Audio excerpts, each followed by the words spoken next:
ગાથા નંબર 4 ગુરુદેવ શ્રીના પ્રવચનમાંથી, page number 29। જેમ માણસને જે વસ્તુ ઉપર બહુ પ્રેમ હોય એ ચીજો બહુ પલટાવ્યા કરે। જેમ બાયુ પાસે 25 જાતના સાડલા હોય તો જ્યારે બહાર જાય ત્યારે સાડલા બદલે સૂવા માટે બીજો સાડલો હોય, ફરવા માટે, એમ અનેક કાર્ય માટે અલગ અલગ પ્રકારના સાડલા પહેરવામાં આવે અને પલટા પલટ એક દીમાં કેટલી વાર કપડાં ફેરવે। જેને શરીર ઉપર રસ છે એને આમ કરવું, આમ ભોગવવું, એ પ્રકારે એને વિચાર આવ્યા જ કરે છે।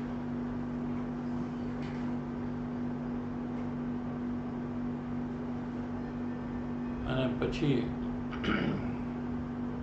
જેમ જેમ એ પ્રકારે વસ્તુઓ બદલાવ્યા કરે અને એનાથી પોતે સારો લાગે છે કે સારી લાગે છે એમ માને, એટલે એના સંસ્કાર પડતા જાય છે, એની પરિણતિ થતી જાય છે। આખા દિવસમાં કેટલી વાર આ બધું થાય છે અને જીવનમાં જોઈએ તો આખું જીવન આ પ્રકારે વિચાર પ્રયાસ ચાલુ હોવાથી એના સંસ્કાર પડતા જાય છે। એ સંસ્કાર એને પરિણતિ રૂપ થઈ જાય છે। એટલે શું કે સહજ અને એવા ભાવ આવ્યા કરે, એનું નામ પરિણતિ। કોઈ પ્લાનિંગ કરીને આવે, વિચાર કરીને આવે કે મારે આજે આમ કરવું છે, મારે આમ દેખાવું છે, કે મારે આ રીતે પહેરવું છે, એમ નહીં, સહજ અને એવું થયા જ કરે, એનું નામ પરિણતિ। બહુ વિચાર કરવાની જરૂર ન પડે। કોઈ પણ કાર્ય કરતી વખતે એને સહજ એ પ્રકારે ચાલતું જ હોય અંદરમાં, એટલે એના સંસ્કાર પડી જાય છે કે આ શરીરનો એટલો પ્રેમ છે। શેનો પ્રેમ છે? અને કપડા કરતા કપડામાં હું કેવો લાગુ છું, કેવી લાગુ છું, એમ શરીરનો પ્રેમ છે। ખરેખર તો કપડા તો કબાટમાં પડ્યા હોય તો એને શું, એનો પ્રેમ છે તો રહેવા દે। દાગીના તો લોકરમાં પડ્યા હોય તો દાગીનાનો પ્રેમ હોય તો લોકરમાં ભલે ને પડ્યા હોય, પણ એને પહેરવા છે કેમ કે શરીરનો પ્રેમ છે। બીજા પહેરે એમાં પણ એને રસ નથી, કેમ કે એને પોતાના શરીરનો પ્રેમ છે, બીજાના શરીરનો પ્રેમ નથી। એટલે આખા દિવસમાં પોતે શરીરનો પ્રેમ દરેક પ્રસંગમાં અનેક પ્રકારે કરે છે। તેથી એ સંસ્કાર પડી જાય છે અંદરમાં। સંસ્કાર એટલે એવું કરવું બહુ ગમે, એવું કરવામાં જરાય તકલીફ ન હોય, એનું નામ સંસ્કાર। સંસ્કાર સમજાય છે? સંસ્કાર આપણા સંસ્કાર કોને કહેવાય?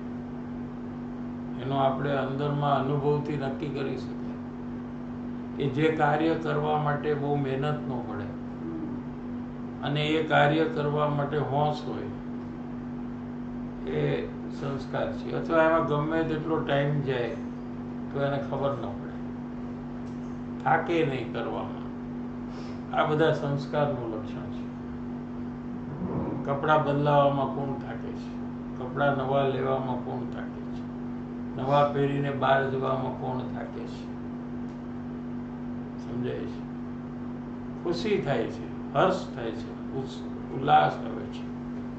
એટલે એ કાળમાં સંસ્કાર પડતા જાય છે, પરિણતિ થઈ જાય છે. એ શરીરનો આટલો પ્રેમ અને અંદરમાં પોતે આત્મા છે, ચૈતન્ય સ્વરૂપ છે, જ્ઞાન સ્વરૂપ છે, અનંત સુખથી ભરેલો એવો પોતાનો આત્મા છે. એની તો કઈ ખબર જ નથી, એનો તો વિચાર નથી. એ શરીરમાં એકત્વ બુદ્ધિ એટલી છે અને એના સંસ્કાર લઈને જ્યારે જીવ નિગોદમાં જન્મે છે ત્યારે એ શરીરમાં એને મમત્વ થાય છે. સમજાય છે કે? કારણ કે જે શરીર મળે એમાં મમત્વ કરે. કોઈને શરીર કોઈ પોતાની ઈચ્છા પ્રમાણે તો મળતું નથી.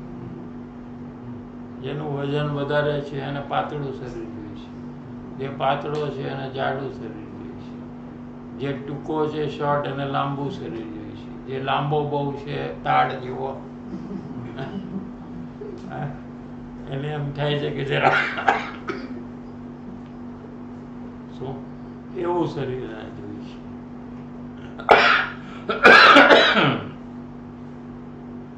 કાળો હોય તો એને સુંદર રૂપવાળું શરીર જોઈએ છે. એમ આપણી ઈચ્છા પ્રમાણે તો કઈ મળ્યું નથી, પણ જે બી શરીર મળે છે એ પણ એ શરીરનો એને પ્રેમ હોય છે. કાળો માણસ હોય તો એને કાળા શરીરનો પ્રેમ હોય.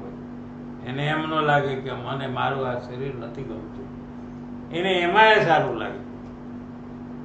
જેને જે જે શરીર મળે છે એ બધા એમાં એને સારું જ લાગે છે અને એને એની શોભા કરવા માટે જ એનો પ્રયત્ન હોય છે. એટલે એના સંસ્કાર પડવાથી જ્યારે નિગોદમાં જાય છે ત્યારે શું થાય છે કે એ શરીરમાં એને સંસ્કાર હોવાથી એમાં પ્રેમ થાય. એટલે એમાં જન્મે અને મરે, જન્મે અને મરે. શું એટલી એકત્વ બુદ્ધિ છે શરીરમાં કે ગુલાટ મારીને જ્યારે નિગોદમાં એ જન્મે છે તો એક શ્વાસમાં 18 ભવ કરે છે અને એક શ્વાસમાં જો એટલા કરે તો એક દિવસમાં કેટલા કરે ભવ? એનો હિસાબ કર્યો છે કે અંતર મુહૂર્ત એટલે 48 મિનિટની અંદરમાં નિગોદનો જીવ 3772 ભવ કરે છે. 3772 વાર જન્મે છે અને મરે છે. તો આખા દિવસમાં કેટલી વાર જન્મે અને મરે? ત્યાં કરોડો વર્ષો, અબજો વર્ષો ત્યાં રહીએ. શું આ શરીરના પ્રેમ છે એને કારણે આ પરિસ્થિતિ થાય છે અને ભગવાન આત્માનો પ્રેમ તો એને થતો નથી.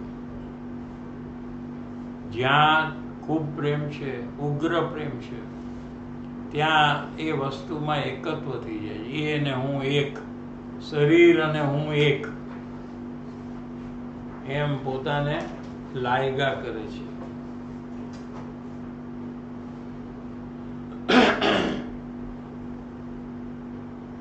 એવા દુઃખોના સમૂહને જન્મ મરણની વ્યાખ્યાથી આચાર્ય ભગવાન શાસ્ત્રમાં દુઃખની વ્યાખ્યા કરી છે.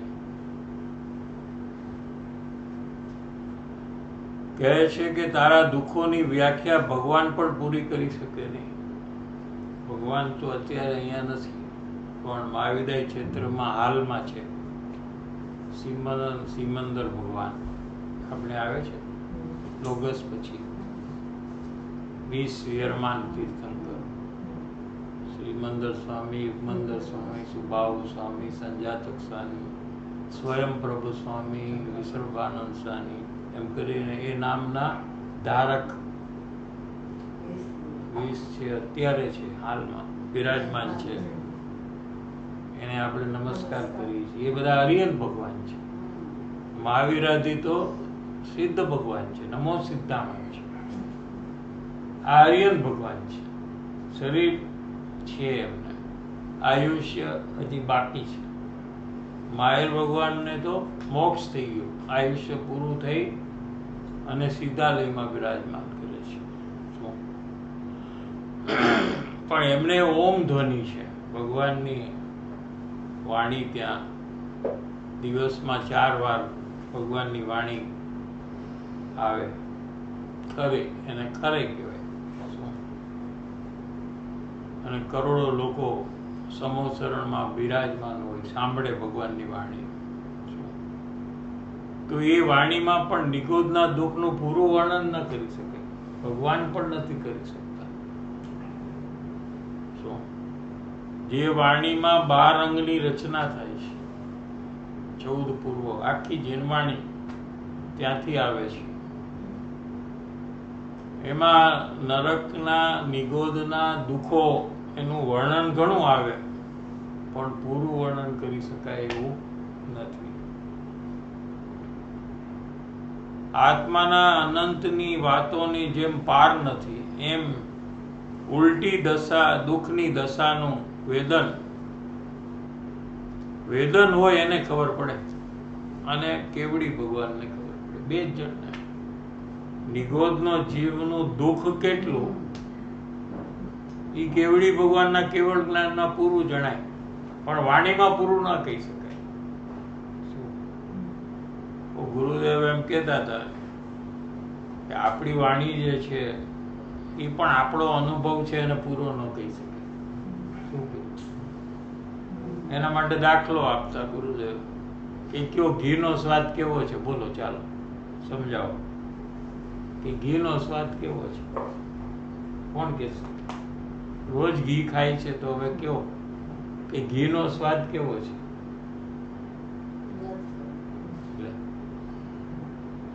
બ્લાન્ડ. હા, કોના જેવો બ્લાન્ડ? દૂધી જેવો બ્લાન્ડ કે તુરિયા જેવો બ્લાન્ડ?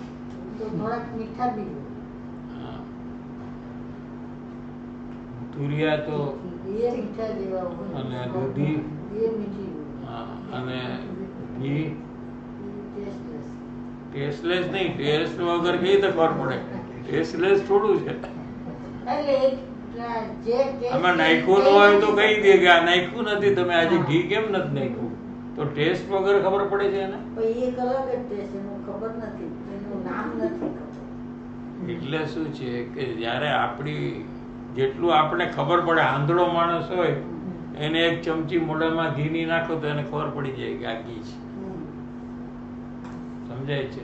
પણ એનું વર્ણન જે કરવું હોય, ડિસ્ક્રિપ્શન બીજાને કેવું હોય, તો એ પૂરું વાણી દ્વારા કહી શકાતું નથી. જેનો આખી જિંદગી આપણે અનુભવ કરીએ છીએ એ આપણે નથી કહી શકતા. તો આના દુઃખો જેનું કેટલું દુઃખ ભોગવે છે એ વાણીમાં નથી આવતું, પણ ભગવાનના કેવળ જ્ઞાનમાં ખબર પડી જાય છે કેટલું દુઃખ છે. અને જે દુઃખને અનુભવે છે એને ખબર પડી જાય છે હું કેટલું અનુભવું છું. એક એક સેકન્ડ એને ખબર પડે છે કે મને આટલું દુઃખ, મને આટલી તકલીફ છે, આટલો મને હેરાન થાઉં છું. મનુષ્ય ગતિમાં પણ આપણી પાસે સંઘની પંચેન્દ્રિય છે, મન મેળો છે, તો કાંઈ પણ દુઃખ આપણને થાય છે તો આપણે વાણીથી કાંઈક કોઈ દુઃખનું એક્સપ્રેશન કરી શકીએ છીએ, પણ તિર્યંશ ગતિના જે જીવો છે ના, આપણે બી પૂરું નથી કરી શકતા. આપણે બી વર્ણન, આપણે કોઈ રાડું પાડતું હોય તો પછી તમને કેટલું દુખે છે? થોડું કે મીડિયમ કે બહુ? હા, હવે એમાં કેટલા બધા અંદરમાં ઓલા હોય, 10%, 11%, 15%, 18%, 48%, 72%, 99%. વિકા કેવી રીતે કહી શકે? કહી શકે કે મને આટલા પર્સન્ટેજ છે દુઃખ? કહી શકાતું નથી. પણ અનુભવ પૂરેપૂરો છે દુઃખનો. પીડા પૂરેપૂરી ભોગવે વાણી દ્વારા તો કહી શકાતું નથી. આપણે બી બહુ બહુ હેરાન થાય છે એ કહી દઈએ આપણે, પણ બહુમાં પણ 10 જણા બહુ હેરાન થતા હોય એમાંથી કોણ બહુ વધારે હેરાન થાય છે અને કોણ ઓછું એ કેવી રીતે ખબર પડે? એટલે વાણી દ્વારા કંઈ કહી શકાતું નથી. અને તિર્યન તો કહેતા જ નથી, ખાલી અનુભવ જ કરે છે. શું કરે બીજું? વાણી કહેવા માટે એ લોકો પાસે છે જ નહીં. જેની પાસે વાણી છે કંઈક સંકેત કરે, સિગ્નલ આપે એ બહુ તકલીફ છે. એનાથી વધારે તો કંઈ કહી શકે નહીં અને કોઈ એનું દુઃખ લઈ શકે નહીં. બહુ નજીક હોય તો લઈ લે ને થોડું. આપણે તો મોટું ફેમિલી હોય તો બધા 10% લઈ લઈએ તો ભાઈ ખાલી તો ખાલી 20% જ અનુભવ પડે ને. ક્યાં 100% અનુભવ અને ક્યાં 20%? એમાં ફરક નહીં. પણ કોઈ 1% લઈ શકે નહીં. બધા એને જોવે કે આ બહુ દુઃખી છે, ટક ટક જયા કરે, આમ દુઃખી છે, પણ એનું કઈ દુઃખ કોઈ લઈ શકતો નથી. અને પૈસા આપવાથી પણ કોઈ ન લે. હાલે 1 લાખ થોડુંક લઈ લેતું, હાલે 5 લાખ, કોઈ કરોડ અબજપતિ હોય તો I pay for 10%, 10 lakhs. You take, I give you 10 lakh, you take.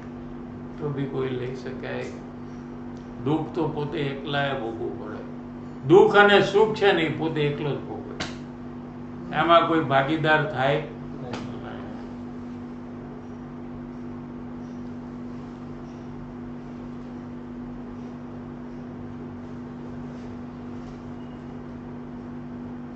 અપાર જ્યાં આખો આત્મા જ, જ્યાં મિથ્યાત્વ અને મિથ્યા શ્રદ્ધા ને રાગ દ્વેષમાં એટલો ઘંટાઈ ગયો છે કે જેના અક્ષરના અનંતમાં ભાગની પર્યાયનો શેયોપશમ જરી જ્ઞાન દર્શન અને વીર્ય બીડાય છે. નિગોદનો જીવ છે એનું જ્ઞાન એટલું બધું અવરાઈ ગયું છે, ઓછું થઈ ગયું છે કે હવે એને બહુ ઓછું જણાય છે. નિગોદના જીવ છે એનું જ્ઞાન બહુ અવરાઈ ગયું. આવરણ બહુ ગયું. અવરાય એટલે ઘટી ગયું.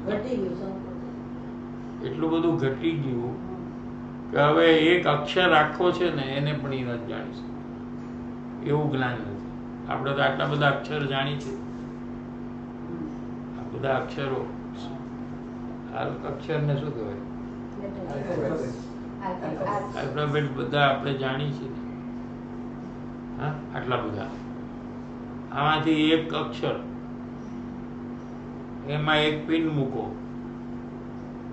એ પિનમાં કેટલું પકડાય અક્ષર? એનાથી પણ ઓછું જ્ઞાન નિગોદના જીવને, એટલું જ પકડી શકે. આવું જ્ઞાન એનું અવરાઈ ગયું છે. આપણે કીધું ને કે નિગોદના જીવમાં જન્મે ને તરત જ મરી જાય. હા, જન્મે એને ખબર પડે જન્મનું દુઃખ જ્ઞાનમાં, અને મરે ત્યારે મરે એનું દુઃખ એને ખબર પડે. એ લોકોનો ટાઈમ તો જરાય આમ રહેતો નથી. આપણે એમ બી નથી કીધું, ટાઈમની જરૂર નથી. 1 સેકન્ડમાં પકડી લે ને દુઃખ તો. હજી જન્મે હમણાં મરે, જન્મે મરે, એમાં ટાઈમ ગેપ નથી. પણ એનું જ્ઞાન પકડી શકતો નથી, પણ એનું વેદન એને પૂરેપૂરું થાય છે. જ્ઞાનમાં એ જ્ઞાનમાં જ વેદન પકડાય છે ને. વેદન કોણ પકડે છે? તો જ્ઞાન પકડે છે. એ એટલું જ ઉઘડેલું જે જ્ઞાન છે એ જ્ઞાનમાં આખું વેદન પકડાય છે અને ખૂબ એને તકલીફ થાય છે, જેનો કોઈ ડિસ્ક્રિપ્શન નથી આપી શકાતું, એટલું દુઃખ છે. અને 1 સેકન્ડ ભલે થાય, પછી બીજી સેકન્ડે પાછું એટલું જ દુઃખ છે ને. એટલે આમ જો તો 24/7 જ દુઃખ છે. એને બ્રેક ક્યાં મળ્યું? એને તો હરેક સેકન્ડે દુઃખ છે એમ. એટલે હવે ઈ આપણે હરેક સેકન્ડે દુઃખ કર્યું તો એમાંથી 608 જીવ હમ. જ્યારે બહાર નીકળે છે તો ઈ ત્યારે એનું કેવું હોય એનું જ્ઞાનનો ઉગાડ એ ટાઈમમાં એટલો જ હોય. હે? જ્ઞાનનો એ તો ઉગાડમાં દુઃખનો અનુભવ છે. ફરક નથી. જ્ઞાનના ઉગાડમાં કાંઈ ફરક. નીકળે ત્યારે પણ અચ્છા. અજ્ઞાનનો ઉગાડ તો સેમ છે. પછી પાછું એકેન્દ્રીમાં જ આવે છે ને. નિગોદમાંથી નીકળે છે પછી એકેન્દ્રીયમાં જ ચાલુ રહે છે. પછી એક જ ઇન્દ્રિય ન હોય છે. પછી પણ જેમ પાણીમાં જીવ છે, અગ્નિમાં જીવ છે, આ બધા એકેન્દ્રિય વાળા જીવ છે. એ લોકોને સ્પર્શ ઇન્દ્રિય જ છે. નિગોદમાં પણ સ્પર્શ ઇન્દ્રિય છે, અહીંયા પણ સ્પર્શ ઇન્દ્રિય છે. એટલે જ્ઞાનનો વિકાસ તો છે નહીં ત્યાં. શું? એમ એટલે જ્યારે જન્મે છે ને મરે છે એ તરત ને તરત દુઃખના જ અનુભવ કન્ટિન્યુઅસ એને છે તો ત્યારે એને એમાં કાંઈક તો ભાવ છે ને, આવ્યો ભાવ. કે બહાર નીકળ્યા ભાવ ઘણા છે અને ભાવ તો બહુ ચાલુ હોય. પણ દુઃખની સાથે એ ભાવ કેવી રીતે આવે કે એમાંથી બહાર નીકળી જાય? ઈ જ ને, ઈ કેવડી ભગવાન જાણે. બીજા કોઈને ખબર નથી કે શું ભાવ અને આવે, પણ કાંઈક તો આવે છે કાંઈક હા તો એટલે નીકળે છે અને બીજા નથી નીકળતા એટલે કાંઈક તો એને એવું આવે છે. હા. એ કેવળ જ્ઞાન તને થઈ જશે જ્યારે, ત્યારે ખબર પડી જશે. ત્યાં સુધી તારે અનુમાન કરવું પડશે. બહુ ઈચ્છા હોય જાણવાની તો કેવળ જ્ઞાન લઈ લેવાનું. ઓફકોર્સ સમ્યક દર્શન પછી. એટલે આ તો શું આપણે જે દુઃખનું જે વર્ણન જે રીતે સમજીને સાંભળીને જે વિચાર ચાલતા હોય એમાં એમ આવે કે આ રીતે એનું કાંઈક એવો બી ભાવ હા, હોય ને. એમ કાંઈક એવો ભાવ આવે ત્યારે જ નીકળે છે. હમ. હવે કેવો ભાવ છે એ કેવળ જ્ઞાનમાં જ ખબર પડે છે. છદ્મસ જ્ઞાન એટલે આપણું જ્ઞાન છે ને, એને છદ્મસનું જ્ઞાન કહેવાય. એમાં એ પકડી શકાય એવું નથી. નથી.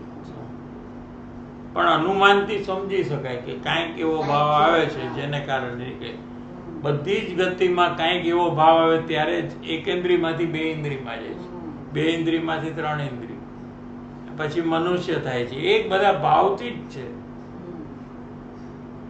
પણ ત્યાં ઉપદેશ નથી, જીનવાણી નથી, કોઈ સમજાવવાળું નથી, સત્સંગ નથી. પણ એની મેરેજ અને એક એવો ભાવ આવે છે એમાં આપણે બધા નીકળી ગયા. ના એટલે મારું કહેવાનું એમ હતું કે અત્યારે આપણે જે રીતે મનુષ્યમાં છીએ અને કાંઈ બી એવા પૂર્વમાં હવે પછીના ભવિષ્યમાં એવા કર્યા હોય કાર્ય કે આપણે પાછા નિગોદમાં જાય તો આ અત્યારના પડેલા સંસ્કાર ત્યારે કામ આવતા હોય એવું બની શકે? કયા સંસ્કાર? હમણાંના શું સંસ્કાર? અત્યારે આપણે આ ધર્મ આવ્યો, આપણો ઉપદેશ સાંભળી. હા, એટલે એમાં શું છે કે એક ટાઈમ છે, 2000 સાગરોપમનો ટાઈમ છે. એની અંદરમાં આપણા બધા સંસ્કાર ધર્મના કામ આવે. હા. હવે એ ટાઈમ પૂરો ગમે ત્યારે થાય આપણને ખબર નથી. આ છેલ્લો જ ભાવ હોય એવું એ બની શકે. 2000 સાગરોપમ ક્યારે ચાલુ થયો અને આજે કેટલામો છે એ ક્યાં આપણને ખબર છે? એ તો કેવડી ભગવાનને ખબર હોય. બરાબર છે. તો પછી અત્યારે જે ધર્મના સંસ્કાર કોઈ પાડે અને એનો ટાઈમ પતવા આવ્યો હોય, દાખલા તરીકે, એવું નથી કે જેનો ટાઈમ નિગોદમાં જવાનો થયો હોય એ પછી એ બહુમાં સત્સંગ ન કરે એવું ન હોય. એ પણ સત્સંગ કરે, સ્વાધ્યાય કરે, બધું કરતો હોય બીજાની જેમ જ. તો એના જે સંસ્કાર જે પડે છે એ સંસ્કાર આપોઆપ ચેન્જ થઈ જાય, એનું મરણ થાય પહેલા જ. કારણ કે એનાથી ખરાબ એને સંસ્કાર બીજા થઈ જાય કે આ સંસ્કાર નાબૂદ થઈ જાય. શું કીધું? કોઈ પણ ભાવ છે એનો ઓપોઝિટ ભાવ જો થાય, દાખલા તરીકે કોઈ ગુસ્સો કરતો હોય ખૂબ, તો એને ગુસ્સાના સંસ્કાર પડતા જાય, એની પરિણતિ થઈ જાય. એટલે એને પ્રસંગે પ્રસંગે ગુસ્સો થવાનું ઓટોમેટિક થાય. ઘણી વાર તો સામે કારણ ન હોય ને એને ગુસ્સો આવી જાય. ન હોય તો એમાંથી કારણ કાઢે, અથવા કોઈ બરાબર કીધું હોય એવું કે એ વાતમાં ગુસ્સો કરાય જ નહીં એવું કોઈએ કંઈ કીધું હોય દાખલા તરીકે, તો એમાં એ ખોટું સમજીને ગુસ્સો કરે, મિસઅન્ડરસ્ટેન્ડ કરીને કરે. પછી ઓલો કે ના ના મેં ક્યાં આમ કીધું છે, હા તો બરાબર મારી મિસ્ટેક થઈ ગઈ. કેમ કે એને અંદરમાં પરિણતિ છે. ગુસ્સો કરતા કરતા કરતા કરતા કરતા કોઈ હોય જ નહીં ને, દાખલા તરીકે ખાલી ફર્નિચર જ હોય, એક્ઝામ્પલ, તો એને એમાં ગુસ્સો આવી જાય. આ કોણે આવું બનાવ્યું, આ કોણ છે આર્કિટેક્ટ, આ જો મને વાગી ગયું, જો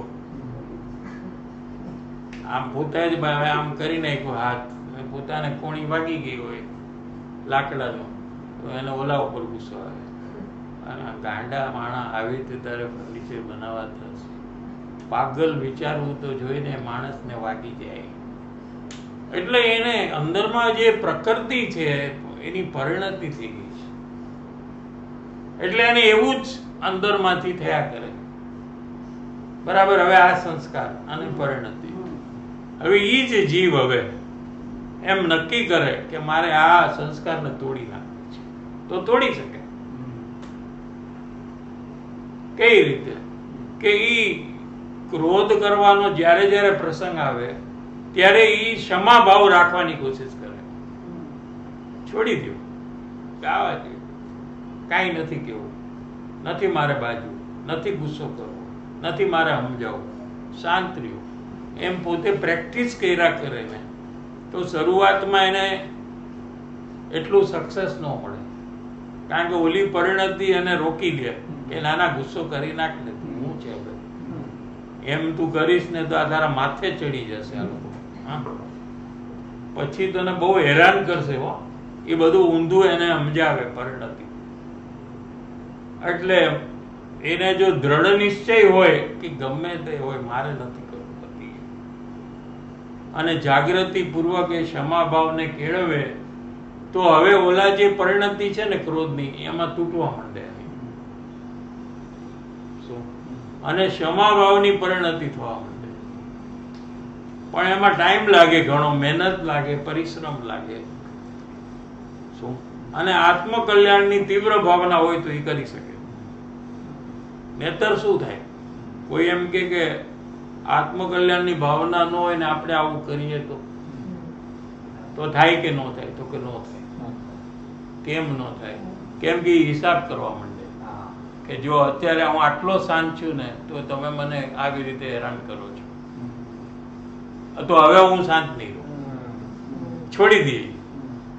અથવા હું આટલું શાંતિથી કહું છું તો તમારે શાંતિથી કહેવાનું કે નહીં? તમે નથી કહેતા ને તો હવે આપણો કોન્ટ્રાક્ટ ઓફ, મારે નથી કરવું, તમારા માટે તો હું કરીશ જ, બાજીશ જ. કારણ કે એને પૂર્ણતાનું લક્ષ, સુખી થવાનું લક્ષ નથી ને, એટલે એને પરલક્ષ હોય કે મારે કેટલો વખત કરવું, મારે શું કામ પહેલા કરવું, એમ થાય છે ને. હું શું કામ પહેલા કરીશ, અને મારે જ કરવાનું દર વખતે, એમ કે ને દર વખતે શું મારે જ કરવાનું, એને કઈ નહીં કરવાનું. એ બધું કેમ આવે છે એને? કારણ કે એને પૂર્ણતાનું લક્ષ નથી. હવે ભાઈ એને પરિભ્રમણ કરવું છે ને તારે મોક્ષમાં જવું છે, તો તું એનું હું કામ જોઈશ? પોઈન્ટ સમજાણો કે નહીં? એને મોક્ષમાં નથી જવું, તારે બધાને લઈ જવા છે, તો તારે જવું છે. ઓલા કે અમારે નથી જવું, અમારે તો સંસારમાં રહેવું છે, અમે શું કામ ક્ષમાભાવ રાખીએ, અમે શું કામ ગુસ્સો ન કરીએ, અમે તો કરશું જ. તો તું બીજાની રાહ જોઈને બેસ તો તારું કઈ દિવસ કામ થવાનું નથી. તારે એમ હોવું જોઈએ કે નહીં જ કરે ને મારે કરવું છે. એ ક્યારે એટલી દ્રઢતા આવે કે મારે સુખી થવું છે, એને જે કરવું એ કરે, મારી સાથે એને કઈ લેવા દેવા નથી. એટલે આત્મજ્ઞાનના લક્ષ વગર કશાયને કોઈ નાશ કરી શકે નહીં. આ સિદ્ધાંત છે. એટલે કોપી કરવા જાય ને તો આ કામ નથી, એને લક્ષ્ય બદલવું પડે. કે આ કરે છે તો હું એ કરું, કે એ ફેલ જાય, કેમ કે એનું લક્ષ સંસારનું છે, એટલે એ જોયા કરશે, જો મેં આટલું કર્યું, આ ક્યાં કરે છે, આનામાં કાંઈ ચેન્જ આવ્યું નથી આવ્યું, તો પછી મારે શું કરવું? હવે મને વિચાર છે કે છોડી દઉં, બંધ કરો, હવે આ બધું મારે નથી કરવું, એમ કરીને મૂકી દેશે. હા, કારણ કે એની નજર ત્યાં છે. એ માણસ શું કરે છે? જ્યારે હું ગુસ્સો કરતો હતો ત્યારે એ શું કરતા હતા, હવે હું ગુસ્સો નથી કરતો, એનામાં શું ચેન્જ આવ્યું? એનું લક્ષ્ય ત્યાં છે, એનું લક્ષ્ય અહીંયા આવવું જોઈએ કે મારામાં શું ચેન્જ આવ્યું, મારે હવે કેટલું બાકી છે, મારે હવે નેક્સ્ટ સ્ટેપ ક્યાં છે મારું. એ ક્યારે એને આવે કે એને પોતાનું લક્ષ્ય હોય તો જ આવે. આવી પરિણતિ પોતાના લક્ષ્યમાં વચ્ચે આવે છે કે આવે ને, આવે ને એને તોડે. જ્યારે લક્ષ્ય બાંધ્યું છે ત્યારે હજી ઉલટી જ પરિણતિ છે, ત્યારે કઈ ચેન્જ નથી. હવે એક માણસ આમ જાતો હતો એક બાજુ કન્ટ્રી કેટલાય વખતથી, એક દિવસ એને નક્કી કર્યું કે આ જગ્યાએ મારે નથી જવું, આ જગ્યાએ જવું, તો એનામાં એ કાંઈ ચેન્જ ન આવે, ખાલી એનો ડિસિઝન લીધું છે, આઈ don't want to go like this, I want to go like this. બાકી બધું એને કરવાનું છે હજી આખું, ઇટ્સ ઓનલી અ ડિસિઝન. પછી એને અબાઉટ ટર્ન તો કરવું પડે ને. એ કે હું અબાઉટ ટર્ન નહીં કરું, મેં ડિસિઝન લઈ લીધું. અરે ભાઈ, ડિસિઝન લઈ લીધું તો આમ જવાનું, ત્યારે પેલા ઊભો રહે. ના ના, દોડતો દોડતો ડિસિઝન લે મારે આમ જવું છે. અને ડિસિઝન દેતા એ વધારે સ્પીડમાં દોડે. અરે ભાઈ, ઊભો રહે, slow down first, stop, about turn and walk like this. એમાં એને ટાઈમ લાગે છે. That is where the time. પૂર્ણતાના લક્ષ્ય વાળાને આટલો ટાઈમ લાગે. Slow down, stop, turn. પણ એ પૂર્ણતાના લક્ષ્યને કારણે બધું કરી નાખશે. પણ આવું કાર્ય કરવાનું આપણે નક્કી કર્યું હોય તો એમાં કેટલા બધા વિઘ્ન બી આવે છે.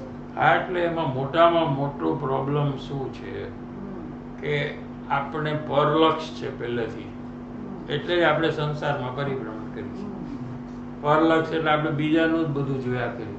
હું આમ કરું તો એ શું કરે, હું આમ કરું તો એ શું કરે, આપણું ધ્યાન ત્યાં છે.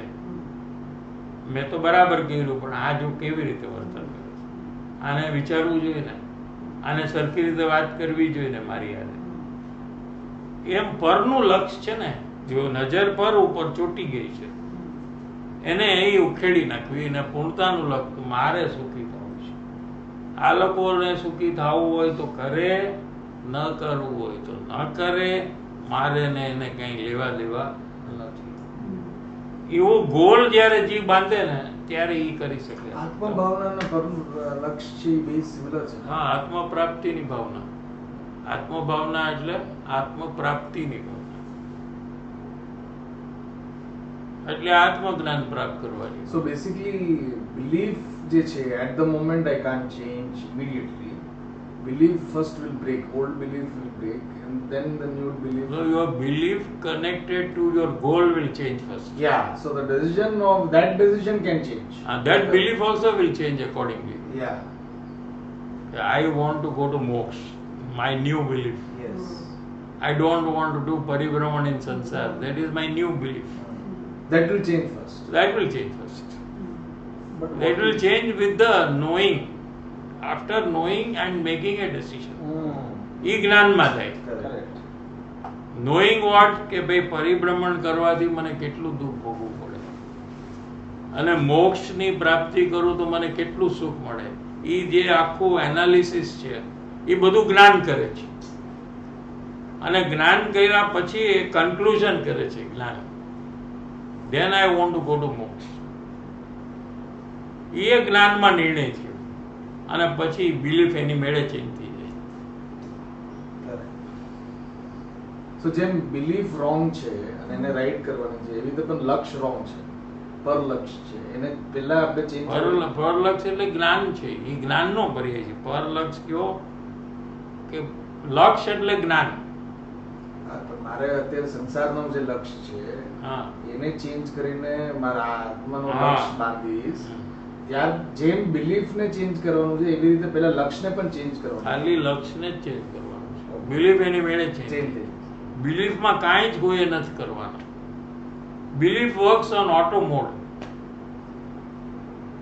જે કરવાનું છે જ્ઞાનમાં, શું કે જ્ઞાનમાં બધું પ્રોસ એન્ડ કોન્સ વિચારવાનું છે કે જો હું આ રીતે ચાલીશ તો મારું ભવિષ્ય કેવું હશે, કેટલું દુઃખ મારે ભોગવવું પડશે. એનો એનાલિસિસ ઓનલી જ્ઞાન કેટલું. બરાબર છે. હવે તો મારે દુઃખી નથી થવું તો મારે શું કરવું જોઈએ? બરાબર છે. તો એને દુઃખ શેને લીધે થાય છે એને વિચાર આવે કે why am I unhappy, why am I having fear, why am I having tension, what is the reason. તો એને ખબર પડે છે કે મારાપણું અને રાગદ્વેષ છે ને એ જ મને ટેન્શનનું કારણ છે. એ એને વિચાર કરીને નક્કી કરી શકે છે. કેવી રીતે કે મને અત્યારે ટેન્શન છે તો કોનું છે?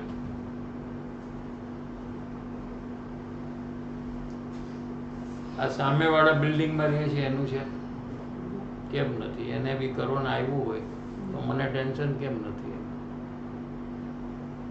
કોરોનાથી જો ટેન્શન થતું હોય, ગરીબ પૈસા ચાલ્યા જાય તો ટેન્શન થતું હોય, તો ગરીબ માણસ આ રસ્તામાં હાલે તો મને એનું કઈ ટેન્શન છે? તો ગરીબાઈનું ટેન્શન નથી, કોરોનાનું ટેન્શન નથી. હા, કારણ કે બધા માણસો આ રહ્યા રસ્તામાં, કેટલાય, એક નહીં 1000 મળે એને, 1000 આઈ કેન ગીવ. એકેનું મને ટેન્શન નથી થતું કે આખી હોસ્પિટલ ભરીને કોરોના આવ્યું તો મને કોઈ પ્રોબ્લેમ નથી. લે, તો તને કોરોનાનો પ્રોબ્લેમ છે? તો કે ના. તને શેનો પ્રોબ્લેમ છે? કે મારા પર્સનને કોરોના નો આવવું જોઈએ. કોરોના બીજાને આવે તો મને કાંઈ પ્રોબ્લેમ નથી. તો પ્રોબ્લેમ મારાપણાનો છે ને. આપણા બધા જ પ્રોબ્લેમ જે છે ને, દુઃખ છે, ભય છે, એ બધા મારામાં જ છે. જોઈ લેજો, દુનિયા કેવડી મોટી છે. ઇન્ડિયાની વસ્તી 130 crores approximate. Don't go into detail. Okay, 131, okay, 139. બરાબર. તો એમાં આપણા કેટલા?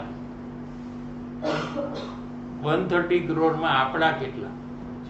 આપણા ગામના, આપણા બધા લઈ લ્યો ને. બધા લઈને 100-150 હોય.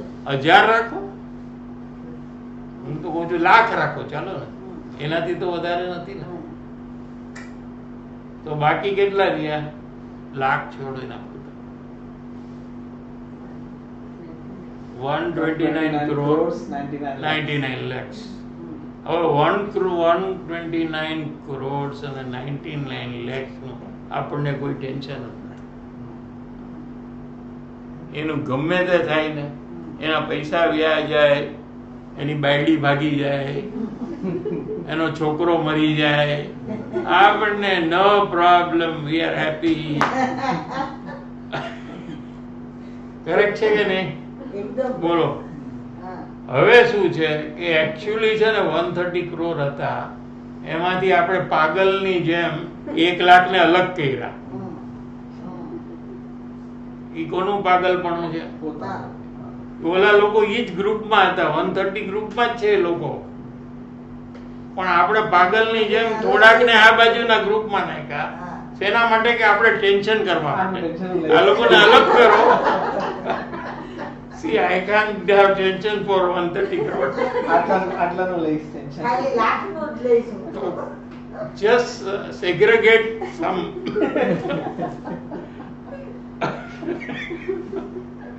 એટલે એને સેગ્રેગેટ કર્યા.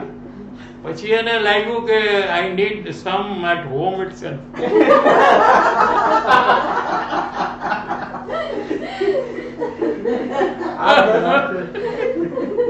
આઠ દસ ઘરે રાખીશ. Because I forget. So they should come in front of me. Even in 1 lakh I can't remember everybody. So I want to have tension. So what I give, some at home you give. એટલે હું આ બાજુ જાઉં તો એક મળે, આ બાજુ જાઉં તો બીજો મળે, આ બાજુ જાઉં તો I can continuously have tension. Somewhere somebody is there for me to get tension about. E planning છે આનું, આ જીવનું, અને એને લીધે ઈ દુઃખી છે. બરાબર છે ના? હવે સુખી થવાનું એનાથી પણ ઈઝી છે, બહુ ઈઝી છે. શું કરવાનું? આ જેને અલગ કર્યા છે ને 1 લાખને, એને પાછા ઓલા ગ્રુપમાં નાખી દો. Transfer them to here only. આપણે અહીંયા આપણા બુક્સમાં જ એન્ટ્રી કરી છે ને. આપણે તો આપણે બુક્સમાં જ એન્ટ્રી કરી ને, ડેબિટ ને ક્રેડિટ. એમ અહીંયા એન્ટ્રી કરી નાખવાની. આ 1 લાખ છે ને એને ઓલા ગ્રુપમાં નાખી દો. There is nobody in this group. All are in that group now. Tension we give. That's all. મારા માયના તો ટેન્શન થવાનું છે. કેટલું ડિફિકલ્ટ છે આ કયો? શું ડિફિકલ્ટ છે આમાં? છે ને આને કે ગ્રુપમાં નાખો. બધા એમાંથી જ છે, આપણે એમાંથી જ કાઢીને આમાં લાવ્યા. અરે એમાં જ હતા, એમાંથી આપણે એ લોકોને સેગ્રેગેટ અલગ કરી નાખ્યા. I like this, let this fellow be here. આના જેવા તો કેટલાય છે 12માં છોકરાઓ, પણ I want this એમ કરીને આના ઉપર કરી નાખ્યું.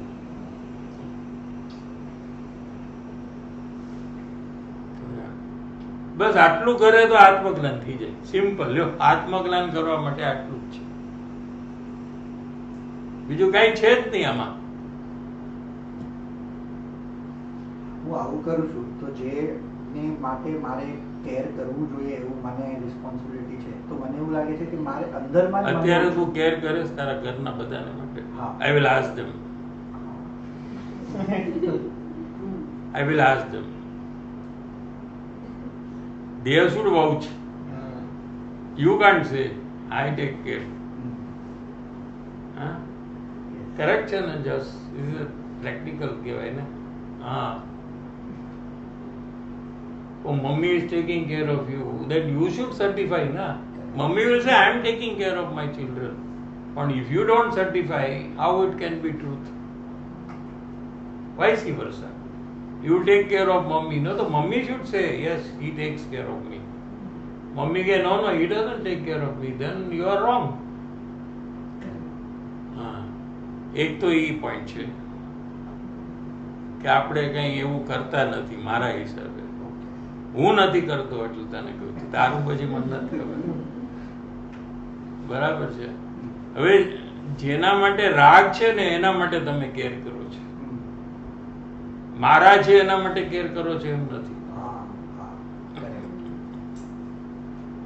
જેના માટે તમને વધારે રાગ છે એનું તમે વધારે કેર કરો છો. ઇઝ કનેક્ટેડ ટુ રાગ. One more example. નર્સ છે હોસ્પિટલમાં, they get award for taking care. ઈ જે કેર કરે છે ઈ કેવી કેર કરે છે?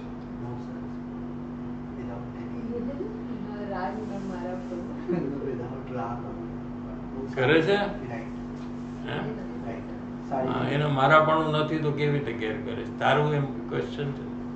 હું મારાપણું છોડી દઉં તો હું કેર જ નહીં કરું. You tell me how that person is taking care. આખો એનો જોબ જ ઈ કેર ઉપર છે. એ કમ્પ્લેન કરે ને મરીજ આઉટ. હું પરફેક્ટ હોય, ઓલો રાડું પાડતો હોય, પેશન્ટની મિસ્ટેક, ઈ રાડું પાડે અને આ શાંત હોય.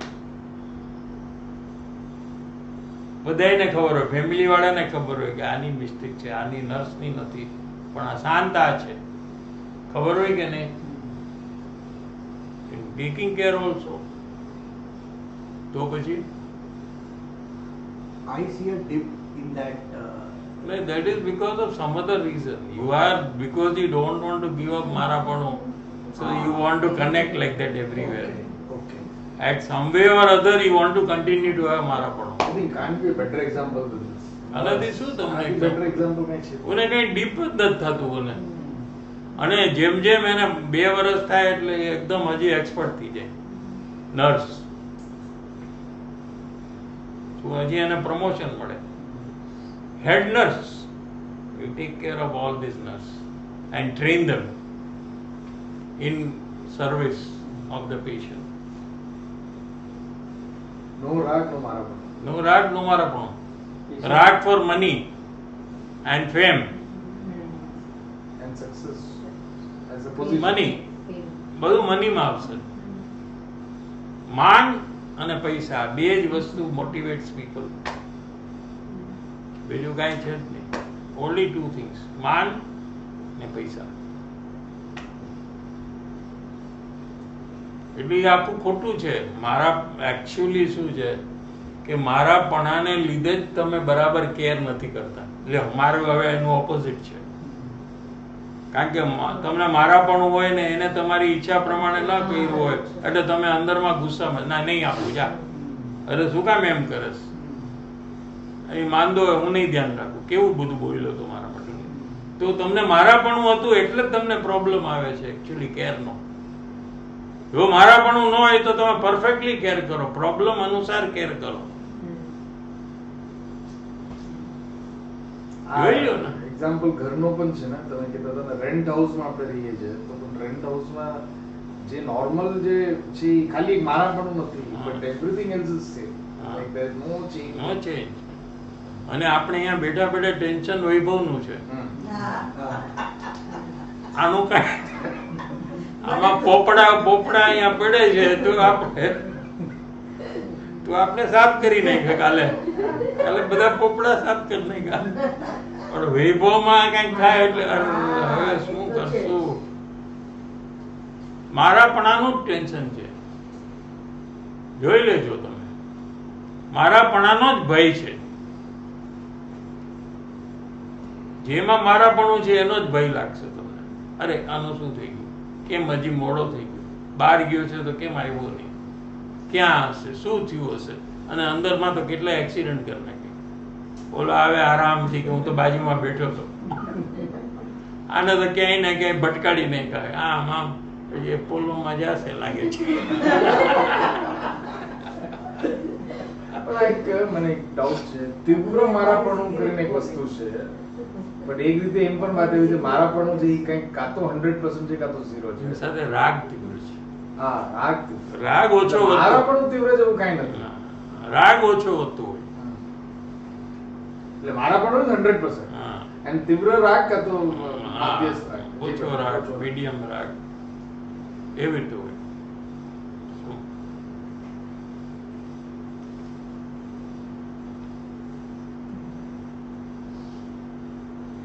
અહીં તો નિગોદની વાત ચાલે છે કે અનંત ભૂતગલ પરાવર્તન આ જીવના અનંત કાળથી નિગોદમાં પણ 70 કોડાકોડી સાગરો પણ રહે. અને સૂક્ષ્મ નિગોદમાં રહે તો પણ 70 કોડાકોડી સાગર, બેમાં ફરતો ફરતો રહે.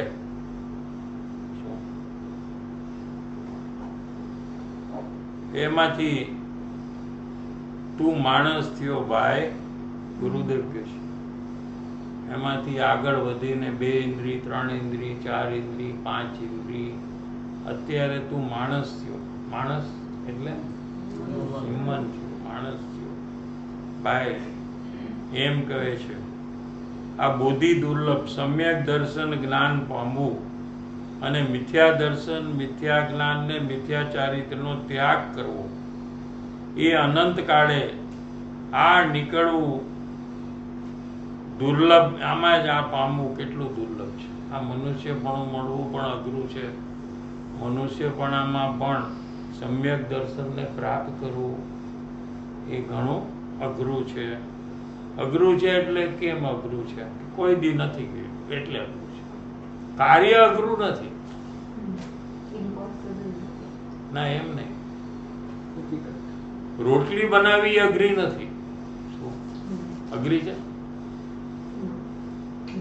રોટલી બનાવી અઘરી છે? અઘરું છે કે સહેલું છે? મને તારા માટે for me it's tough. For her? It's easy. તો let's decide. રોટલી બનાવી અઘરી છે કે easy? Now let's decide now. One says easy and one says difficult. Let's decide. બોલો શું ડિસાઈડ કરવું છે? અઘરું છે કે સહેલું? She's been making rotis for many times and she has that practice. That's how she knows. And for her it's easy because of that practice. But I haven't made roti yet. So for me, first time will be difficult. First time it will not be difficult.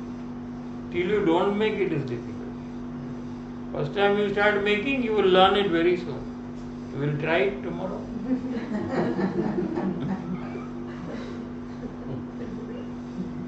It will not be difficult. પંક્તિ માટે not difficult. જો તારાથી નાની છે ને એટલે શું કે કોઈ વસ્તુ આપણે જ્યાં સુધી કરીએ નહીં ને ત્યાં સુધી આપણે એને ડિફિકલ્ટ ગણીએ છીએ. જ્યારે આપણે કરીએ તો આપણને પછી ખબર આમાં શું છે, આ તો મેં બનાવી નાખી. વાતો કરતા કરતા રોટલી બનાવી નાખી. ગોળ થાય કે નહીં? હા, વાતો કરતા કરતા કરે. હવે તો મોબાઈલ હાલતો હોય એના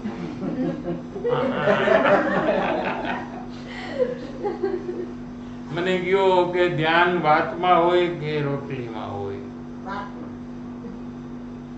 કેમાં હોય કે ચાલ તને નહીં ખબર હોય, મોબાઈલમાં વાત કરતા હોય કોઈની સાથે, એમાં ધ્યાન હોય કે રોટલીમાં ધ્યાન હોય?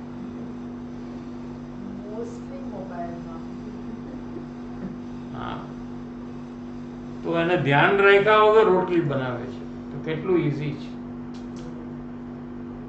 બરાબર છે? બસ એમ સમ્યક દર્શન અનાદિકાળથી આજ સુધી આ જીવે નથી કર્યું એટલે બહુ ડિફિકલ્ટ છે. પણ આજે ચાલુ કરે તો સમ્યક દર્શન થઈ જાય એટલે ઈઝી છે. શું? સંસારનું કાર્ય કરવું બહુ ડિફિકલ્ટ છે. કેમ કહું? લોજિક આપીશ. મારે સંસારમાં કાંઈ બી કરવું હોય તો there has to be another person in the opposite direction. I have to deal with that person. મારે સમજાવવું હોય તો સામે એક માણસને સમજાવવું પડે ને. મારે માલ વેચવો હોય તો એક લેવા વાળો માણસ જોઈએ. મારે માલ લેવો હોય તો વેચવા વાળો એક માણસ જોઈએ. બધામાં મારે અનધર પર્સન ઉપર ડિપેન્ડ કરવું પડે. હવે ઓલો માણસ કોઓપરેટ ન કરે તો મારું કામ ન થાય. કસ્ટમર ન લે મારી, કે મારે નથી લેવું તો હાઉ વિલ આઈ સેલ? મારી બધી ઇન્ટેલિજન્સ ને હોશિયારી અને ડિસ્કાઉન્ટ ને બધું વેસ્ટ. બોલો કે I don't want to buy, તો શું કરવાનું મારે? એટલે સંસારના કાર્યમાં there is always one person externally and that person will not cooperate તો તારું કામ નહીં થાય. પણ સમ્યક દર્શનમાં એવું કોઈ નથી, તું પોતે જ છો એટલે તારું કામ થાય ને થાય જ. ન થાય એકે ફેલિયર ન હોય. મારે મારા અંદરમાં જ કરવાનું છે. લે બહારમાં ગમે તે હોય મને કાંઈ ફરક પડતો નથી.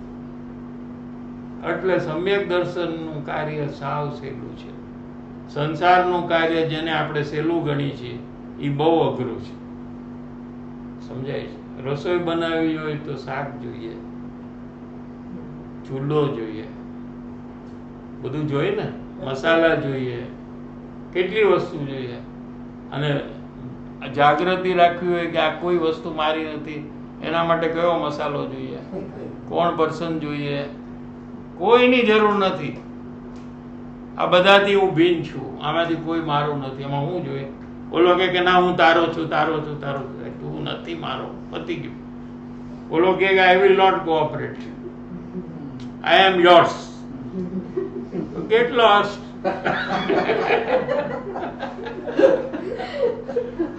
કોઈની જરૂર છે?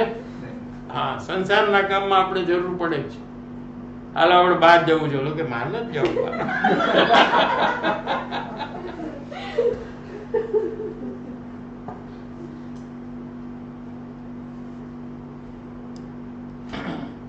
દુઃખોના સમૂહ સહન કર્યા ત્યાંથી નીકળીને હવે નિગોદમાંથી આપણે એને શોર્ટમાં લીધું. આચાર્ય ભગવાનથી દોલતરામજીએ બહુ શોર્ટમાં લીધું છે અને આપણે એનાથી એકદમ શોર્ટમાં લીધું છે. શું? અને આપણે સીધું હવે નિગોદમાંથી નીકળે ત્યાંથી હવે આજે લઈ છીએ. તો શું કે પૃથ્વી કાય, પૃથ્વી એટલે જમીન. શું? એમાં જન્મ થયો, માટીમાં જન્મ થયો. શું? આ ખાંડની માટી આવે છે ને, માટી, માટી એટલે સોઇલ, સોઇલ છે ને રસ્તામાં, એની એક એક કણીમાં અનેક શરીર છે, એમાં જીવ છે. એકેન્દ્રી જીવ નિગોદમાંથી નીકળીને એમાં જાય છે. શું? એક એક શરીરમાં એક એક જીવ છે એમાં. શું? અને ત્યાં પણ ઘણો વર્ષો ત્યાંથી જન્મે ને ત્યાં જ મરે, એમાં જ જન્મે ને એમાં જ મરે. એવી રીતે ઘણા કરોડો વર્ષો એમાં પણ રીએ, અબજો વર્ષ રીએ એમ લખ્યું, અસંખ્યાત અબજ વર્ષ. તો એ નિગોદમાં જ ઓલામાં આવે ને કે નહીં? ના, એક આમાં એક બોડી અને એક જીવ. ડિસઅપિયર છે ને, દેખાતું તો નથી ને ન માટીમાં. દેખાય ને એ હિસાબ નથી. Invisible. એક બોડી અને એક જીવ, ઈ માટી. એટલે what I'm saying is કાંદા બટેટામાં જે છે જીવ ઈ અને આમાં શું ફરક? એ જ કીધું ને, એક શરીરમાં અનંત જીવ. હવે તારા અંદરમાં તારો જીવ એક અને આ બોડી એક. સમજાય છે? એવી રીતે માટીમાં એમ છે. માટીમાં એક શરીર એક જીવ, 1:1. Not visible. ઇન્ડિવિજ્યુઅલ શરીર એક એક જીવનું, નો શેરિંગ.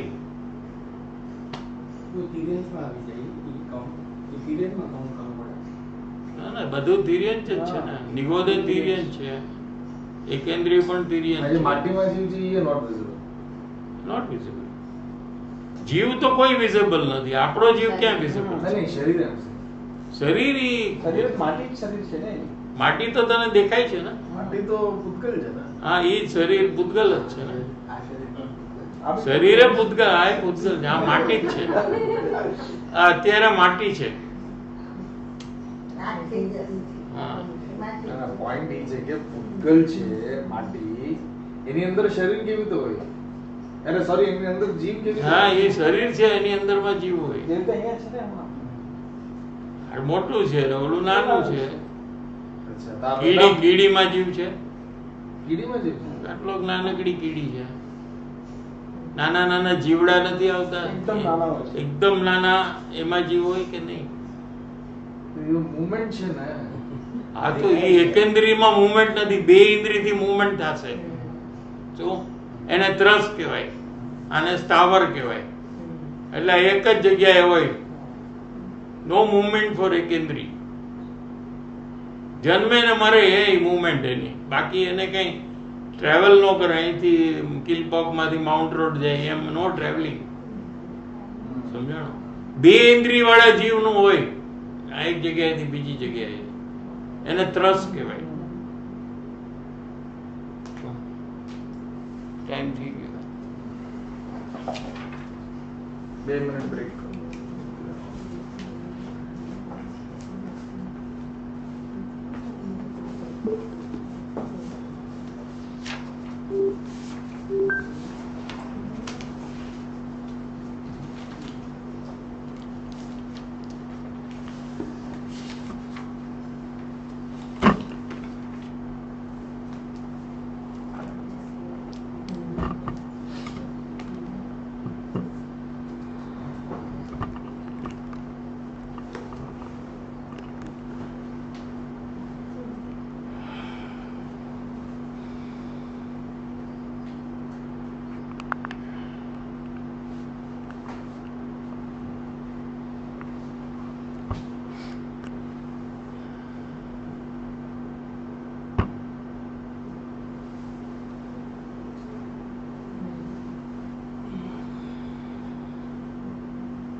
આરતીબેન સર.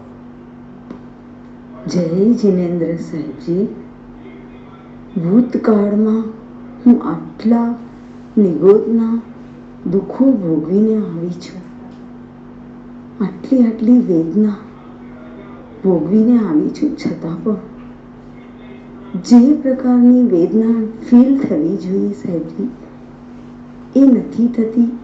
એના માટે શું પ્રયાસ કરું?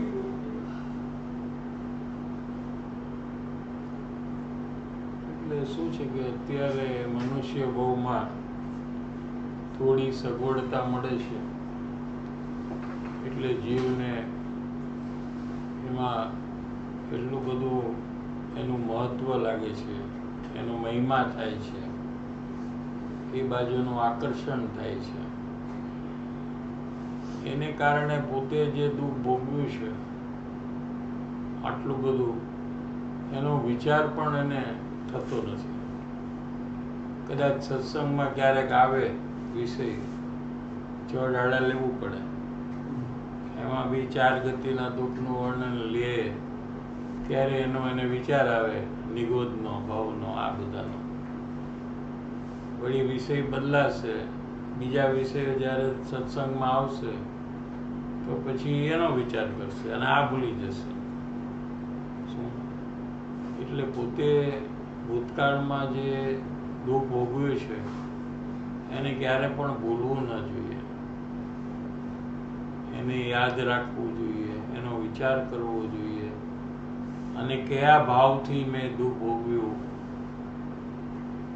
એવા ભાવ મારામાં અત્યારે ચાલુ છે કે નહીં, અને હોય તો ભવિષ્યમાં પણ મારે નિગોદમાં જવું પડશે, એમ વિચારીને મારાપણાના, કરતાપણાના ભાવ જેનાથી નિગોદ મળે છે દશા, એને છોડવાનો પ્રયાસ ચાલુ કરવો જોઈએ. માણસને ઈચ્છા ન હોય નિગોદમાં જવાની, એ તો કોઈને ન હોય. કોઈને છે? Who wants to go? કોઈને ન હોય, તો છતાં બધાને જવું પડશે એક ટાઈમે. બરાબર છે? એટલે આપણી ઈચ્છા હોય કે ન હોય એની સાથે કઈ મતલબ જ નથી ને. જવાનું કારણ આપણા ભાવ છે, મારાપણું, કરતાપણુંના જે ભાવ છે એ જ્યાં સુધી જીવને ચાલુ રહેશે ત્યાં સુધી એને નિગોદમાં જવાનું બનશે, એમાંથી બચી નહીં શકે. એટલે એને પરિવર્તન અત્યારે કરવું જોઈએ, મારાપણું છોડવાનું. કોઈ મારું નથી પણ જ્ઞાન છે એ હું છું. બહુ સહેલું છે, આમાં કઈ અઘરું નથી. આ ટીવી છે એ મારું નથી, પણ આ ટીવીને જાણવા વાળું જ્ઞાન પણ અત્યારે છે ને મારા, કે નથી? એ જ્ઞાન મારું છે, ટીવી મારું નથી. નહીતર શું થાય છે પ્રયોગ? ટીવી મારું છે ને જ્ઞાન પારકું છે. જો આમ થાય છે. મોબાઈલ મારો છે તો મોબાઈલને જાણવા વાળું જ્ઞાન કોનું છે? તો એ પર થઈ ગયું, એનું જ નિગોદ ફળ છે. સમજાણું? તો આ મોબાઈલને જાણવા વાળું જ્ઞાન મારું છે, આટલું કરવામાં શું પ્રોબ્લેમ શું છે? મને આમાં તકલીફ શું છે? જ્ઞાન મારું છે, જાણું છું હું. જેને જાણું છું એ વસ્તુ મારી નથી, એમ કરવામાં કાંઈ ફરક નહીં પડે. એના જીવનમાં પણ કાંઈ ફરક નહીં પડે. એ જે કરે છે એ જ કરતો હશે, પણ અંદરમાં એને ચેન્જ આવે છે, બહારમાં કાંઈ ચેન્જ નથી. બહારમાં એ જ મોબાઈલમાં વાત કરશે, એ જ ટીવીમાં પ્રોગ્રામ જોશે. ફરક ક્યાં પડ્યો? અંદરમાં. જ્ઞાન મારું છે, ટીવી મારું. એમાં શું અઘરું છે? આમ કરવાથી જો આપણે નિગોદમાં જવાનું બંધ થઈ જાય, દુઃખથી છૂટી જવાય અને કાયમ સુખની પ્રાપ્તિ થાય, તો આપણે શું કામ નહીં કરવું? આ સમજ્યા? સ્વપ્નિલ. જય શ્રી સાહેબજી. ક્લિનિકમાં કોઈ પેશન્ટ એની પાસે મોટી ગાડી હોય કે સારો ફોન હોય તો હું વધારે ટાઈમ આપું છું અને વધારે ઇન્ટરેસ્ટની વાત સાંભળું. એ બહુ જ નેચરલ લાગે છે મને અને એકદમ ક્લિયરલી ખ્યાલમાં આવે છે કે મને આકર્ષણ વધારે છે. મારે એ પૂછવું હતું કે શું મુમુક્ષુતા ઉત્પન્ન થાય તો આ આકર્ષણ ઓછું થઈ જાય કે મુમુક્ષુને આ આકર્ષણ આ પ્રમાણે ન હોય? મુમુક્ષુના કેવા પરિણામ હોય આમાં પ્લીઝ હેલ્પ કરશો. મોબાઈલનું મહત્વ ઘટી જાય કેમ કે એક ઉદ્ગલ વસ્તુ છે. કોરોના આપણને આવી ગયું હોય, આવ્યું હતું ને એમને, અને મોંઘો મોબાઈલ બાજુમાં મૂકે તો કેવું કરે, મજા આવી જાય કે નહીં? કોસ્ટલી મોબાઈલ એને કે હાલે મોબાઈલ જાય તો મજા આવે કે નહીં? કોરોનાનું દર્દ વ્યુ જાય કે ઓછું થાય કે ન થાય? કાંઈ કામનું નથી. દુઃખ વખતે કોઈ વસ્તુ કામમાં નથી આવતી. ન તો મોબાઈલ આવે છે કે ન તો ગાડી આવે છે, ન તો મર્સિડીઝ ગાડી આવે છે કે કોઈ ગાડી આવે છે. બરાબર છે? તો એનું મહત્વ કેમ આપણે આટલું બધું છે? આપણું દુઃખ મટે અને સુખ પ્રાપ્ત થાય એનું મહત્વ કેમ નથી? એવો વિચાર જે કરે છે એ મુમુક્ષુ થાય છે, અને મુમુક્ષુ થાય તો એને પછી મહત્વ આ બધાનું ઘટતું જાય છે. હર્ષ. જયચંદ્ર, ખૂબ ગુરુની વાત આવી કે બહારથી ઇઝ ઓકે બટ અંદરમાં એ કશાયને એકદમ કંટ્રોલ કરે છે અને પકડી રાખે છે. સો ફોર મી, મને જ્યારે ખબર પડે કે the anger in me is rising and I am going to shout at someone, so that time I have to manage, I have to control that anger and not do it. And that time I also remember the Vani that I have to look at the anger and not at the person and not to blame the other person, but I have to just look at my anger. So is that controlling of the anger initially wrong? અને ગુસ્સો થવાનું કારણ શું છે કે સામેવાળામાં આપણે દોષ જોયો, એ જે ગુસ્સો થવાનું કારણ છે. અમસ્તો જ આપણે ગુસ્સો થોડો કરી છે, કારણ કે ભૂલને જ્ઞાનમાં લઈને પછી ગુસ્સો કરી છે કે અમસ્તા જ કરી છે. when you get angry તો અમસ્તો જ કરે. આજે મારે અડધી કલાક એંગ્રી થવાનું છે. માય ટાઈમ ટેબલ 9 to 9:30 આમ ઊંઘી. તારું ટાઈમ ટેબલમાં છે કે નહીં? આફ્ટર ધેટ ઓનલાઈન તો ક્યારે આપણે ગુસ્સો આવે કે સામેવાળાની કંઈક ભૂલ દેખાય એટલે આપણે ગુસ્સો આવે છે. કરેક્ટ છે કે નહીં? પેલા if you agree on this point then I can go to the next point. All of you agree? Yes. બરાબર છે? તો હવે શું કરવું કે એ જેમાં તમે એ દોષ જોયો ને, જેમાં એ મિસ્ટેક જોઈ ને, એમાં જ તારે જરાક આમ થઈને એમાં કંઈક સારો પોઈન્ટ જોવાનો, ગોતવાનો. એ જેવું તમે ગોતવા જશો તમારો ગુસ્સો ડાઉન થવા માંડશે. કરી જુઓ અને તમે રેકગ્નાઇઝ કરશો કે આનો આ સારો પોઈન્ટ છે, એને એમાં હોય જ સારો પોઈન્ટ, અને એ તમે રેકગ્નાઇઝ કરો કે આ પોઈન્ટ આનો સારો છે, આ માણસ સારો છે, આમ કરે છે માટે સારો છે. તમારો ગુસ્સો ક્યાં જશે? તમારે ગોતવા જવું પડશે. પ્રેક્ટિકલ કરીને જોવાનું. બધામાં ગુણ અને દોષ બધું છે, આપણામાં બી છે. બધામાં ખાલી માઇનસ પોઈન્ટ હોય કે ખાલી પ્લસ પોઈન્ટ એવો કોઈ નથી. તમે કીધું ને એડોલ્ફ હિટલરનો પણ એક ગુણ હતો. એડોલ્ફ હિટલરના બી સારા પોઈન્ટ છે, ઇન્દિરા ગાંધીના બી છે. ગરીબ માટે કીધું, હા, એના બી ખરાબ પોઈન્ટ હોય ને સારા પોઈન્ટ હોય. તમે ખરાબ પોઈન્ટ જોશો તો તમને દ્વેષ આવશે એના ઉપર. આ કેવું કરે છે, આવું કરે અને આમ ન કરે. એમાં સારો પોઈન્ટ તમે જુઓ તો તમારો ગુસ્સો શાંત થશે. એટલે એ રીત છે. પછી જોર કરીને ગુસ્સો ન કરવો હોય એને પકડીને, એ બધું ન થાય. એ બધું આર્ટિફિશિયલ છે. શું પછી દબાવે ને પછી એક હારે બોમ્બની જેમ ફાટે. 3 કેસમાં એ છોડી દે કે મારે પ્રયોગ કરવાનો છે. I got the task. ગુસ્સો નથી કરવાનો. જવા દે 3 થાય એટલે બિલ્ડઅપ થતું અંદરમાં. અને એ ચોથી વારી કંઈક કરે ને તો 3 નું ટોટલ ઇન્ટુ 10 ટાઈમ્સ એ ધમાલ એને મારી દે. કારણ કે અંદરમાં બિલ્ડઅપ કર્યું છે એને. બેન્ચરીએ કીધું છે રૂંધાયેલો કસાય છે, દબાવ્યો છે ને આમ. પછી સ્પ્રિંગમાં શું હોય? જેમ બહુ સ્પ્રિંગને તમે દબાવશો ને તો શું થાય? સ્પ્રિંગમાં આમ બહાર આવે.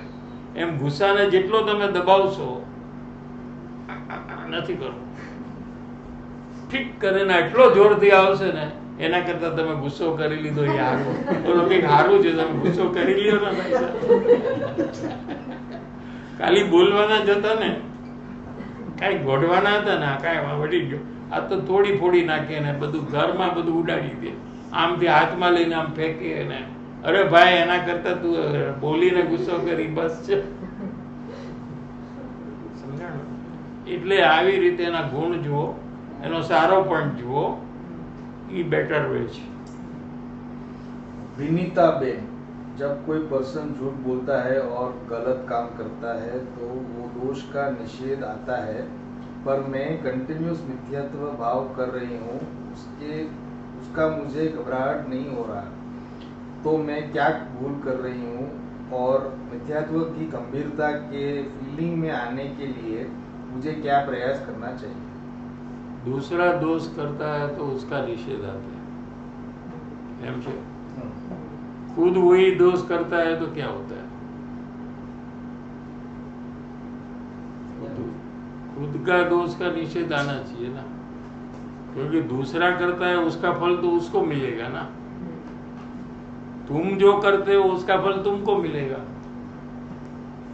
तो तुम अपना दोष देखो ना और उसका निषेध करो. और वो सब दोष में सबसे बड़ा दोष मिथ्यात्व का है.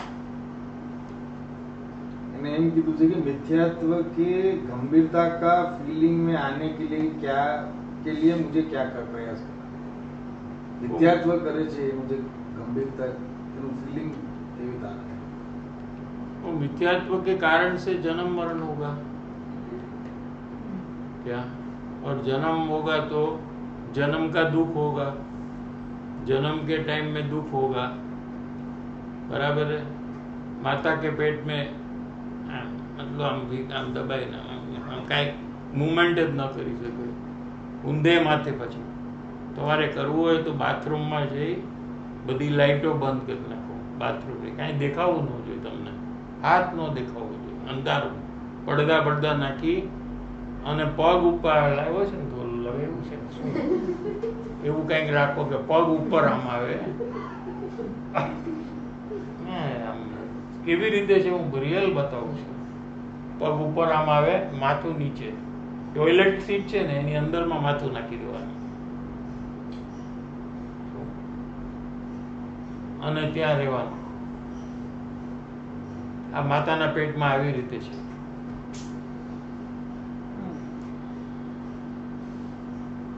9 મહિના. એક દિવસ તો રહીને બતાવો બાથરૂમમાં.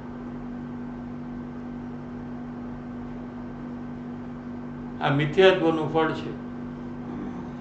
જન્મમાં જન્મનું દુઃખ, નાનપણમાં બચપન મેં દુઃખ, જરાક મોટો આવશે આપણે 6 દાડામાં બધું આવશે. નાનપણમાં શું દુઃખ, પછી યુવાનમાં શું દુઃખ, ઘટપણમાં શું દુઃખ, મનુષ્ય ભવના દુઃખનું વર્ણન વખતે આવશે બધું. એક મનુષ્ય ભવ જે બહુ મૂલ્યવાન ગણાય છે, ગ્રેટ ભવ ગણાય છે. આપણે કહીએ બહુ પુણ્ય કેરા પુંજથી શુભ દેહ માનવ નું મળ્યો, એમ કહે છે ને. મનુષ્ય ભવ એટલે બહુ ગ્રેટ. એમાં આટલા દુઃખ તો તિર્યંશમાં કેટલા દુઃખ, નરકમાં કેટલા દુઃખ. આટલા દુઃખ મિથ્યાત્વના ફળમાં ભોગવવા પડે છે. તો એની ગંભીરતા આપણને આવી જોઈએ કે નહીં? આપણે વિચાર લંબાવ્યો નથી, એની ચર્ચા કરતા નથી. સો એની ચર્ચા કરવી જોઈએ, એની વિચારણા કરવી જોઈએ, એ બધી વાંચન કરવું જોઈએ અને ગમે તેમ કરીને સમજી લેવું જોઈએ. અત્યારે સમજવાનો ટાઈમ છે. અત્યારે નહીં સમજે તો પછી ક્યારે નહીં સમજે. We are ending today's session. Yes.